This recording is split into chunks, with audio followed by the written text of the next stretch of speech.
छोटे से गांव में हीरालाल नाम का एक लालची और बेईमान जमींदार रहता था। वह अपनी जमीन गरीब किसानों को ठेके पर देता था और उनसे बहुत ज्यादा कर वसूलता था।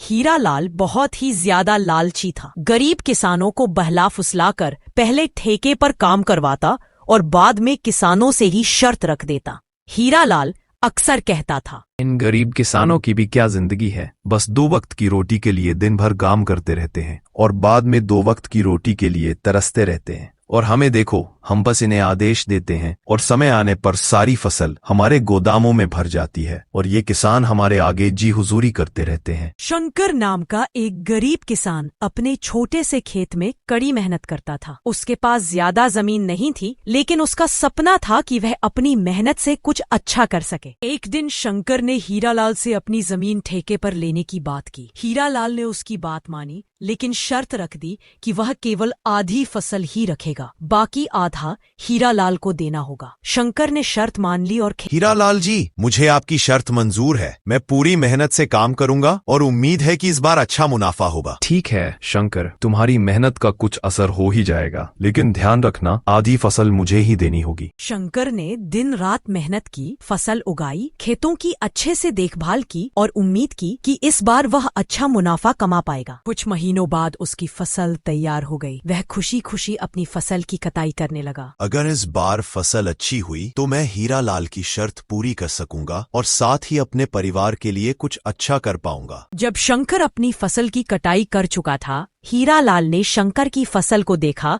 तो वह हैरान रह गया। उसकी मेहनत रंग लाई थी और फसल बहुत अच्छी हुई थी। हीरालाल ने शंकर से शर्त के मुताबिक आधी फसल लेने की बात की, लेकिन हीरालाल शंकर से सारी अच्छी फसल लेकर केवल थोड़ी फसल उसे वापस की, और वो भी खराब। हीरालाल ने सारी अच्छी फसल खुद ले ली और शंकर को बुरी फसल दे दी। हीरालाल जी, आपने पूरी फसल क्यों ले ली? यह तो गलत है। हमारी मेहनत का क्या होगा? यह तो तुम्हारा हिस्सा है, लेकिन तुम्हारी मेहनत से भी मुझे फायदा हुआ। अब तुम मुझसे कुछ नहीं कह सकते। शंकर मायूस होकर घर लौटता है। वह सोचता है कि इतने सालों की मेहनत का फल उसे नहीं मिल रहा है। शंकर का बेटा अर्जुन, जो शहर से पढ़ाई करके वापस आया था, ने जब अपनी गांव का हाल देखा तो उसे बहुत दुख हुआ। अर्जुन ने सोचा, यह सब कैसे हो सकता है? क्यों हमारी मेहनत का फायदा हमें नहीं मिलता? अर्जुन ने ठान लिया कि वह अब इस अन्याय का जवाब देगा। उसने अपने पिता से कहा, पिताजी, अब हम चुप नहीं बैठेंगे। मैं इस बार अपनी मेहनत से हीरालाल को जवाब दूंगा। अब मैं ही खेती करूंगा। मैं ठेके पर जमीन लूंगा और इस बार हीरालाल को उसकी शर्तों में वही जवाब दूंगा जिसके वो हकदार है। अर्जुन हीरालाल से जमीन की बात करने उसके घर जाता है। अरे अर्जुन बेटे, कैसे हो और यहाँ कैसे आना हुआ? मालिक, मैं ठीक हूँ और मेरी पढ़ाई अब पूरी हो गई है, इसलिए मैं सोच रहा हूँ कि आपसे जमीन ठेके पर लेकर उसमें खेती करूँ। हीरालाल सोचता है कि ये भी अपने पिता की तरह धान या गेहूं की खेती करेगा। इसके सामने ऐसी शर्त रखता हूँ कि ये बेवकूफ बन जाए और सारी फसल मेरी हो जाए। वो अर्जुन से कहता है, देखो अर्जुन, जमीन तो मैं तुम्हें दे दूंगा, पर मेरी शर्त होगी कि जो भी फसल तुम उगाओगे उसके ऊपर का हिस्सा मेरा होगा और बाकी सब तुम्हारा। अगर शर्त मंजूर हो तो बताओ। ठीक है हीरालाल जी, मुझे शर्त मंजूर है। अर्जुन जाकर दिन रात खेत में मेहनत करता है। अर्जुन ने इस बार कुछ अलग किया। उसने अपनी जमीन में धान के बजाय गाजर की फसल लगाई। कुछ समय बाद गाजर की फसल तैयार हो जाती है और उससे देखकर अर्जुन बहुत खुश होता है, क्योंकि फसल बहुत अच्छी हुई थी। और ये बात जब हीरालाल को पता चलती है तो वो अपना हिस्सा लेने अर्जुन के पास खेत पर जाता है और गाजर की फसल देखकर वो शौक रह जाता है और अर्जुन से कहता है, तुमने मुझे कैसे मूर्ख बना दिया? मुझे तुमसे ये उम्मीद नहीं थी। अगली बार मैं तुम्हें भूलने नहीं दूंगा। नहीं मालिक, मैंने आपको मूर्ख नहीं बनाया है। मैंने तो सिर्फ अपनी मेहनत से फसल उगाई है और खुशी से शर्त के मुताबिक आपका हिस्सा भी देने को तैयार हूं। अर्जुन ने हीरालाल की शर्तों के अनुसार उसे घास फूस दे दिया और खुद गाजर लेकर घर वापस चला आया। अर्जुन ने हीरालाल की शर्तों के अनुसार उसे घास फूस दे दिया और खुद गाजर लेकर घर वापस चला आया। वाह बेटा, तुमने तो कमाल कर दिया। हीरालाल को क्या खूब सबक सिखाया है तुमने। शाबाश। नहीं पिताजी, अभी मेरा मिशन पूरा नहीं हुआ है। जब तक हीरालाल को अपनी गलती का एहसास नहीं हो जाता, तब तक मैं चैन से नहीं बैठूंगा। अर्जुन फिर हीरालाल के घर जाता है।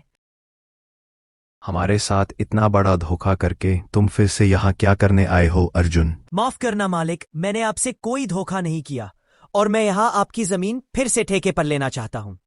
मैं तुम्हें अपनी जमीन फिर से देने के लिए तैयार हूँ, पर अब की बार फसल का ऊपर और नीचे दोनों हिस्सा मेरा होगा और बीच का तुम्हारा। अगर तुम्हें ये शर्त मंजूर है तो बताओ। ठीक है मालिक, मुझे आपकी ये शर्त भी मंजूर है। अर्जुन फिर से पूरी मेहनत के साथ खेती में जुट जाता है और इस बार वो अनानास की फसल लगाता है और कुछ समय बाद अनानास की फसल बहुत अच्छी तैयार हो जाती है, जिसे देखकर अर्जुन की खुशी का ठिकाना नहीं है।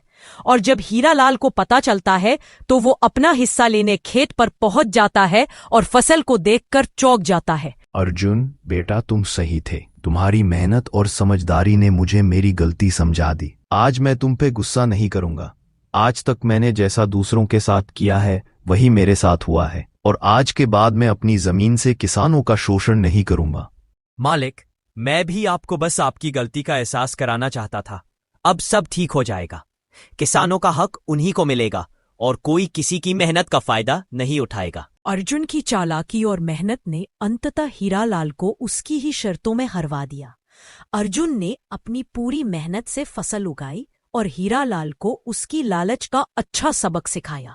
हीरालाल ने अंत में अपनी गलती स्वीकार की और सभी किसानों से माफी मांगी। उसने यह भी तय किया कि अब वह किसानों का शोषण नहीं करेगा और उनकी मेहनत का सही सम्मान देगा। अगर आपको हमारी ये कहानी पसंद आई हो तो वीडियो को लाइक और चैनल को सब्सक्राइब करें। मिलते हैं जल्द ही एक नई वीडियो के साथ।